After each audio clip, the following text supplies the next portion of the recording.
సచివాలయంలో మంత్రి పొన్నం ప్రభాకర్ గారిని మర్యాదపూర్వకంగా కలిసిన కాంగ్రెస్ పార్టీ సీనియర్ నేత వి హనుమంతరావు పంచాయతీరాజ్ ఎన్నికల నిర్వహణపై ముఖ్యమంత్రి రేవంత్ రెడ్డి గారి సమీక్షా సమావేశం నేపథ్యంలో కుల గణన పూర్తయిన తర్వాతనే పంచాయతీరాజ్ ఎన్నికలకు వెళ్లాలని మంత్రి పొన్నం ప్రభాకర్ గారికి వినతి పత్రం సమర్పించిన విహెచ్ కుల గణన తర్వాతనే పంచాయతీరాజ్ ఎన్నికలకు వెళ్తే బీసీలకు న్యాయం జరుగుతుందన్న విహెచ్ రాహుల్ గాంధీ కుల గణన ఎక్స్రేతో పోల్చారని కుల గణన పూర్తయితేనే మేమెంతో మాకంత న్యాయం జరుగుతుందన్న సీనియర్ నేత విహెచ్ కుల గణనపై కేంద్ర ప్రభుత్వం చిత్తశుద్ధితో పార్లమెంటులో బిల్లు పెడితే రాహుల్ గాంధీ గారు మద్దతు అన్ని పార్టీల మద్దతు ఇస్తాయని తెలిపిన విహెచ్ గతంలో అందరి మద్దతుతో ఐఐటి ఐఐఎంలలో రిజర్వేషన్ల బిల్లు పాస్ అయిందన్న విహెచ్ మినిస్టర్గా రాహుల్ గాంధీ సందేశం ముఖ్యంగా కన్యాకుమారి నుంచి కశ్మీర్ తిరిగిన తర్వాత రైతుల సమస్య, నిరుద్యోగుల సమస్య, దాంతోపాటు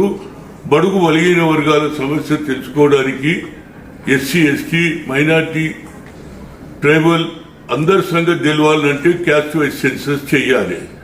అంతటితో ఆగలేన ఇది 9th షెడ్యూల్లో 50% సీలింగ్ లోపలనే ఉండాలన్నారు. దాన్ని కూడా ఎత్తేస్తా ఉన్నాడు. కాబట్టి రాష్ట్రంలో తెలంగాణలో ప్రభుత్వం వచ్చిన తర్వాత రేవంత్ రెడ్డి నాయకత్వంలో తప్పనిసరిగా పంచాయతీరాజ్ నగరపాలిక బిల్లు ఎప్పుడు పెడతామంటే క్యాస్ట్ వైజ్ సెన్సస్ కండక్ట్ అయిన తర్వాతనే పెడితే అది సరి అయిన న్యాయం జరుగుతుంది. ఎందుకంటే గతంలో ఇది బీహార్లో నితీష్ కుమార్ చేసినా కోర్టు కొట్టేసింది. అది జరగకుండా క్యాస్ట్ వైజ్ సెన్సస్ జరిగితే ఇది పర్మనెంట్ అయిపోతుంది. అన్ని రాష్ట్రాలు చేస్తున్నాం. అదేవిధంగా రాహుల్ గాంధీ గారు కూడా బీయింగ్ అపోజిషన్ లీడర్ ఆయన తప్పనిసరిగా పార్లమెంట్ లో బిల్లు పెడితే అందరు పార్లమెంట్ సహకారం తీసుకొని గతంలో ఐఐటి ఐఐఎం ఏ విధంగా బిల్ పాస్ అయిందో సుప్రీంకోర్టు కొట్టేస్తే there is no alternate, only parliament. దాని కూడా మేము తప్పనిసరిగా రాహుల్ గాంధీతో బిల్లు పెట్టిస్తాం.